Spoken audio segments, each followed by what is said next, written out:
तूच मला मग शोधत बसते.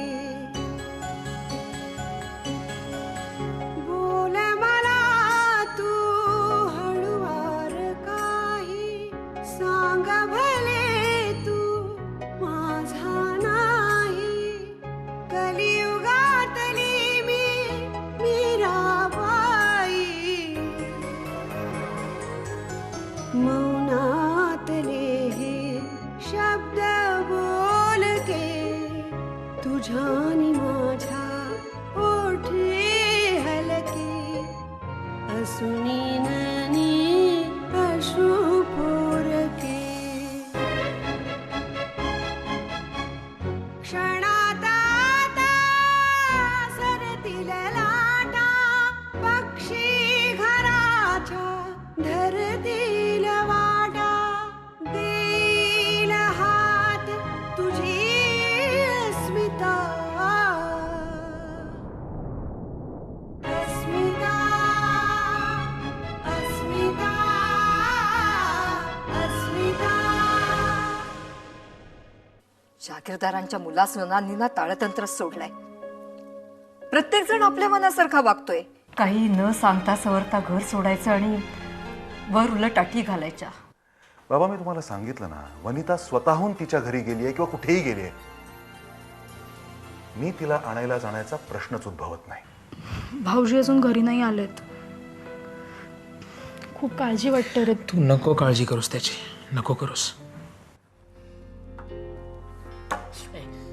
मगाशी आल्यापासून बघतीये, सारखा मागे बघून इकडे तिकडे काय बघतोयस? सांगितलं नाही, कंपनीत चर्चा होती. आई शपथ, आमच्या घराच्या किचन मध्ये साधं भांड जरी पडलं ना तरी अख्ख्या गावभर बॉम्ब होते. आणि वरून मलाच चॅनलवर ते सांगावं लागतं. झालं म्हणजे ही न्यूज अख्ख्या कंपनीवर झाली असणार आणि बाबांजवळ तिखट मीठ मसाला लावून पोहोचली असणार. बाबा प्रचंड अपसेट असणार आणि आज देखील मला आपल्या लग्नाचा टॉपिक बाबांसमोर काढता येणार नाही. हा, आपली दादा मला नेहमी अडवा जातो. शिट. त्याला कशाला बोलतेस? तो काय करणार आहे? त्याला स्वतःच आपलं लग्न टिकवता आलं नाही. जयू प्लीज, निदान तू तरी असे अफवा पसरवू नकोस. आणि मला फक्त एवढंच म्हणायचं होतं की जेव्हा पण मी आपल्या लग्नाचा विषय घरी काढायला जाते, घरातली परिस्थिती कधीच अनुकूल नसते. आणि आता वनिता वहिनी गेल्यामुळे अजूनच टेन्स झाले वातावरण. आणि आपल्या लग्नाचा विषय तू काढायला गेलीस ना तरी परिस्थिती कधीच अनुकूल नसणार आहे. कारण आपलं लग्न होऊ नये म्हणून आधीच मोर्चे बांधणी सुरू झालेली. एक minute, this is news for me. नक्की नक्की कोणी आणि काय ठरवलं आपल्या विरुद्ध? टूरवर जायच्या आधी बोक्याने नखं काढलीत. कामावरनं काढून टाकायची नोटीस पाठवली तुझ्या आधी दादाने. दिस इज इम्पॉसिबल. कसं शक्य आहे? कंपनीचे काही रूल्स आणि रेग्युलेशन्स आहेत आणि तू तर युनियन लीडर आहेस. म्हणजे आधी कॉज, एक्सप्लेनेशन, सस्पेंड, एन्क्वायरी. आणि हे मला सगळं माहिती आहे ग. मला कामावरून काढून टाकलं ना तर संप होईल कंपनीत, संप. आणि याचा परिणाम सगळ्यांना भोगावा लागणार आहे. आणि याचं मुख्य कारण काय तर आपलं लग्न. मग काय ठरवलंस तू? लग्न करायचं की नाही? मी कंपनीत सोडायची ठरवली. कारण नंतर कोणी बोलायला नको चांगले पान फेडलेस म्हणून.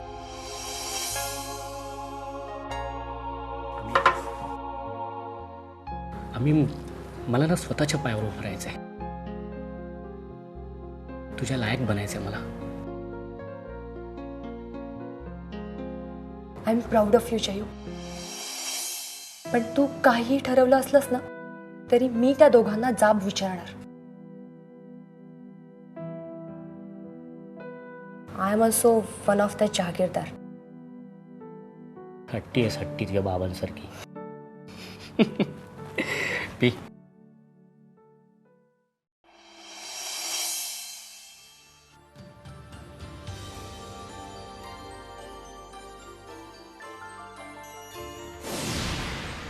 ती स्वतःहून तिच्या घरी गेली जर असेल तर ती स्वतःहून आपल्या घरी परत येईल, नाही?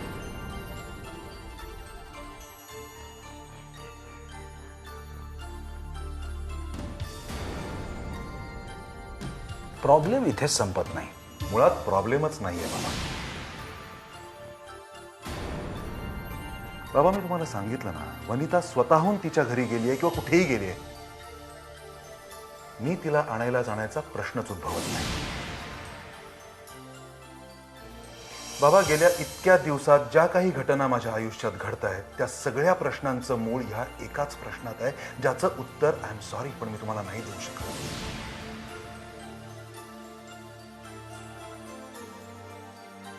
अहो अभि आला नाही ना अजून परत? तो कुठला इतक्यात यायला? हा अभिजित म्हणजे डोक्याला ताप झालाय नुसता. अस्मिता अस्मिता तो वनिताला आणायला कधी जाणार आहे? तिला आणायला जायची काय गरज आहे? ती आपणहून घर सोडून गेलीये असं तो म्हणाला. अहो पण असं कसं म्हणून चाललंय? मग मी काय करू? मी आणायला जाऊ का तिला? तुम्ही कशाला डोक्यात राग घालताय पण? ठीक आहे, नाही घालत राहा. जे काय होईल ते शांतपणे बघत बसतो. असं गप्प बसून कसं चालेल? एकदा तरी अभिशी बोलून घ्या ना. बोलणं झालंय. त्यांनी मला निर्वाणीचं सांगितलं आहे की यापुढे मला काही विचारू नका, मी तुमच्या कुठल्याही प्रश्नांना उत्तर देणार नाही.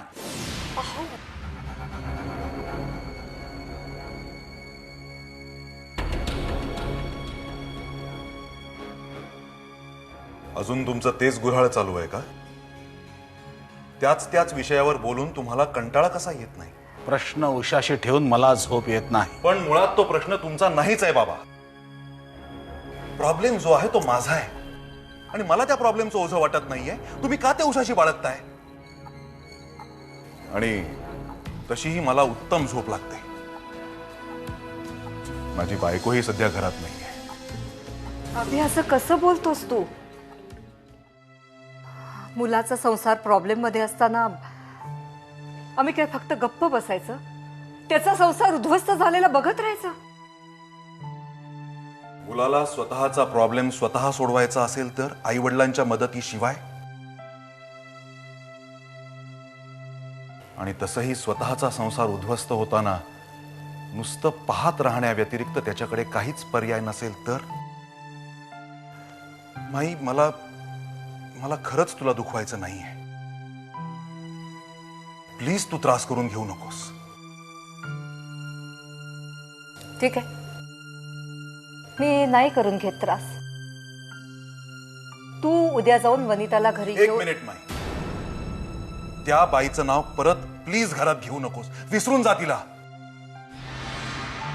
अरे असं बोलून कसं चालेल? जागीरदारांच्या घरची सून आहे ती. देवा ब्राह्मणाच्या साक्षीनं तू तिला या घरात आणलंयस. 7 पावलं तुझ्या बरोबर चाललीये ती. हीच माझी आयुष्यातली सगळ्यात मोठी चूक होती. मूर्खासारखं बोलू नकोस. आपल्या बायको बद्दल बोलतोय याचं भान ठेव. मी आत्ता कुठे भानावर येतोय बाबा? आत्ताच मी भानावर आलोय. बाबा त्या वनितांनी आपल्याला हातोहात फसवलाय. मी तुम्हाला इतके दिवसात काही बोललो नाही बाबा, पण आज सांगतो. ती वनिता त्या संग्राम थोरातची ठेवलेली बाई आहे.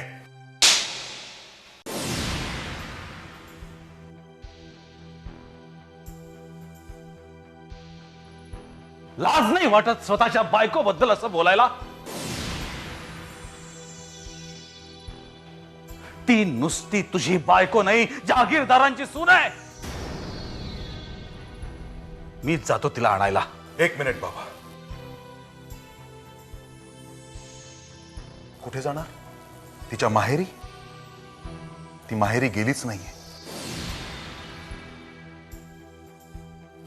तिने लिहिलेल्या त्या चिठ्ठीवर जाऊ नका. तुमची दिशाभूल करण्यासाठी लिहिली आहे तिने ती चिठ्ठी. फार्म हाऊसवर सुद्धा नाही आहेत ती दोघं जण.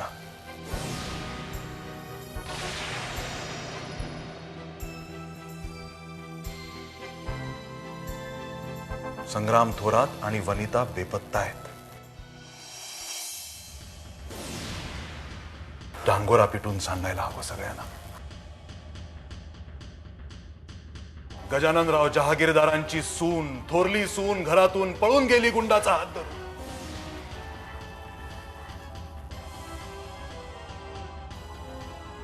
तिने त्यांना फसवलं. जहागीरदारांची सगळी आजपर्यंतची इज्जत धुळीला मिळाली. डुम डुम डुमाक, डुम डुम डुमाक. ऐका हो ऐका, जहागीरदारांची थोरली सून घरातून पळून गेली.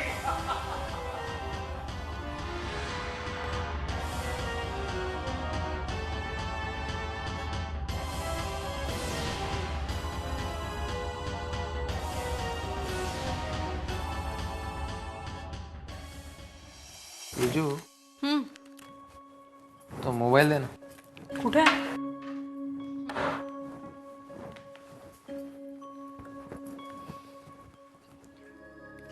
ठेव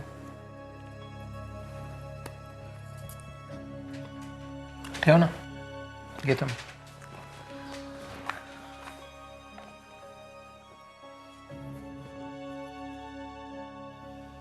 आज ऑफिसला गेलंच पाहिजे? हे तू विचारतेस? आश्चर्य आहे. अगं अभिदादाची ऑफिसला जायची काही गॅरंटी नसते. बरं ऑफिसला गेला तर किती वेळ थांबेल ह्याची गॅरंटी नसते. वाटलं तर थांबतो, वाटलं तर परत येतो. तर अशा परिस्थितीत मी तरी जायला नको का? मनाला वाटेल तेव्हा रजा नाही घेता येत मॅडम. थांब ना, आज कधी नव्हते बाबा सुद्धा घरी थांबायला तयार आहेत. बाबा घरी थांबणार आहे? वेडीस की काय? मग तर मला ऑफिसला जायलाच हवा. एक तरी जबाबदार माणूस हवा ना.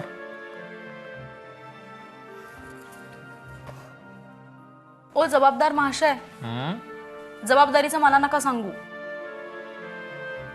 तुमची पोस्ट काही दिवस ऑफिशियली सांभाळली मी.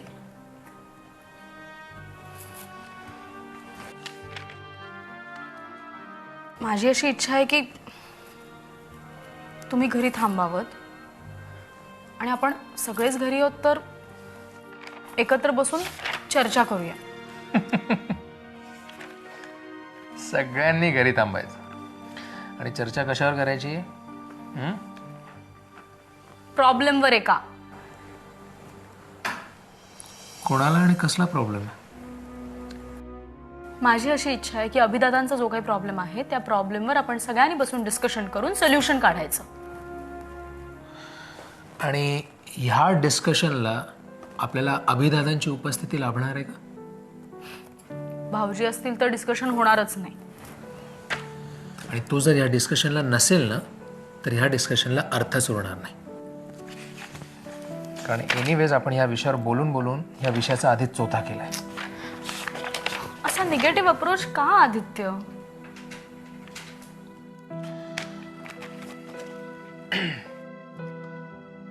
हा जो सगळा विषय आहे ना हा अशा एका पातळीपर्यंत घसरलाय की पॉझिटिव्ह अप्रोच नावाची गोष्ट आपण अप्लायच करू शकत नाही. आणि मला असं वाटतं की ह्या विषयात तू गरजेपेक्षा जरा जास्तच रस घेतेस. हं, उत्साहाला आवर घाल. एक मिनिट.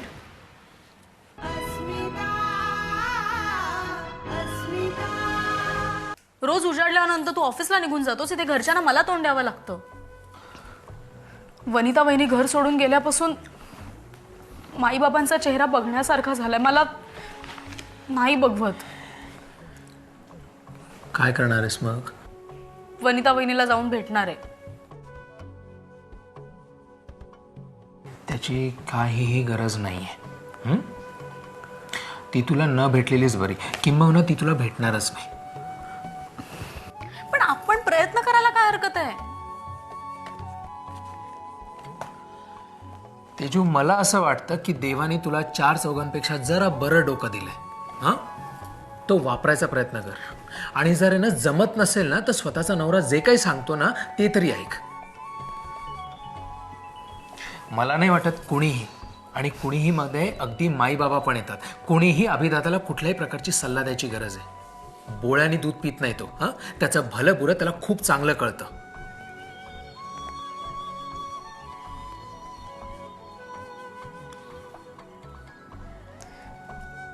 अभिदादा आणि वहिनीचा संसार मोडू नये असं मनापासून वाटतं, म्हणून प्रयत्न करते ना.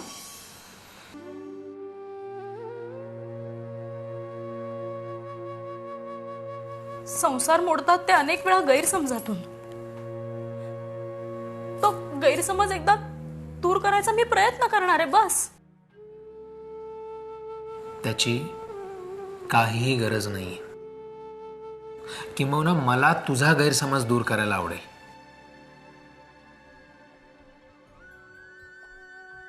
तेजू, वनिता वहिनीला ह्या घरात परत आणायची काही एक गरज नाहीये. किंबहुना ती परत न आलेलीच बरी. आदित्य, नाही म्हणजे नाही. या विषयाला इथेच पूर्ण विराम द्या. हा विषय इथेच संपायला हवा.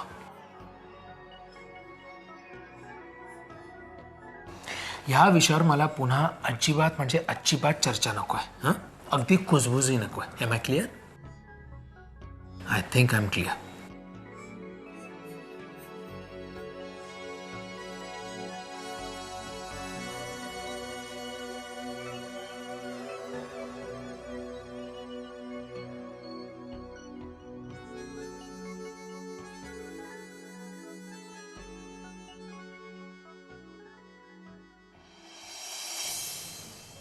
अभिजित एव्हाना पोचला असेल. केळुसकरांकडे राहणार आहे तो. कळलं मला ते. दादा शेतीविषयक उच्च तंत्रज्ञान मिळवायला गेला, हे बरंच झालं. पण बाबा खरं सांगू, ज्या कारणामुळे त्याला देश सोडून जावा लागला ना, त्या कारणाचा नुसता विचार जरी केला ना तरी असा संताप होतो.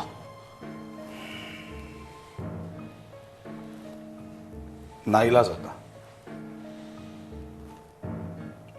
अभिजित सावरणं महत्वाचं होतं म्हणून त्याला पाठवलं. हो बाबा, पण ज्या कारणामुळे तो गेलाय ना, ते कारण अजूनही मोकाट फिरतंय. मस्तीत जगताय ते, मस्तीत. तुम्हाला त्रास नाही होत बाबा? होतो नाही कसं, पण तुर्तास मी त्याला साईड ट्रॅक केलाय. बाबा तुमच्या या अशा साईड ट्रॅक करण्यामुळे लोकांचा काय समज झाला माहितीये तुम्हाला? लोकांना असं वाटतंय की जहागीरदार संग्राम थोरातला घाबरले. आधी दादाला जेलची हवा चाखायला लावली, त्यातून बाहेर पडला तर हल्ला करवला. तो वाचला, पण शिरोडकर वकील जखमी झालेच ना. बरं, या सगळ्या गोष्टींवरती कळस म्हणजे जहागीरदार घराण्याची सून त्याच्याबरोबर पळून गेली. ह्या सगळ्या गोष्टी घडल्यानंतर सुद्धा तुम्ही शांत कसे बसू शकता बाबा? माझ्या शांत बसण्याचा चुकीचा अर्थ घेतोस तू. मी शांत बसलोय याचा अर्थ मी त्याला विसरलोय असा होत नाही. योग्य संधी येताच मी त्याला धडा शिकवणार आहे आणि असा धडा शिकवेन की तो आयुष्यात पुन्हा उठू शकणार नाही. आणि तुमची ही योग्य संधी कधी येणार आहे? त्यांनी शिशुपालासारखे 100 अपराध पूर्ण केल्यावर तुम्ही त्याच्यावर बाबा तो तुमच्यावर एका पाठोपाठ एक हल्ले करत सुटला आणि तुम्ही असे चंडासारखा बसलोय. नव्हतं म्हणायचं असं. मला फक्त एकच गोष्ट माहितीये की मी आता शांत बसणार नाही. तर संग्राम थोरात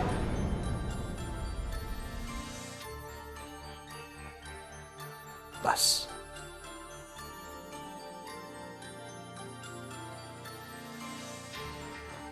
आताताईपणा करायचा नाही.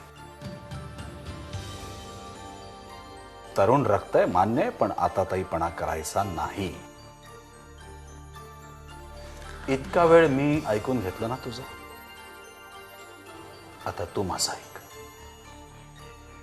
ही लढाई माझी आणि संग्राम थोरातची आहे आणि ती मी माझ्या पद्धतीनं लढणार. हे असं शांत बसून लढणार आहात तुम्ही? आदित्य,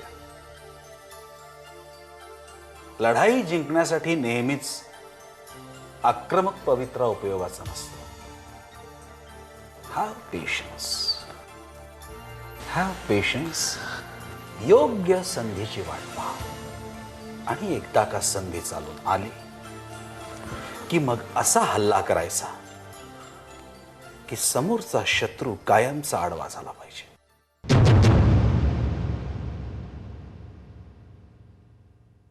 जळता जळता एक ज्योती अंधाराला सांगत होती, होती सच्ची माझी प्रीती.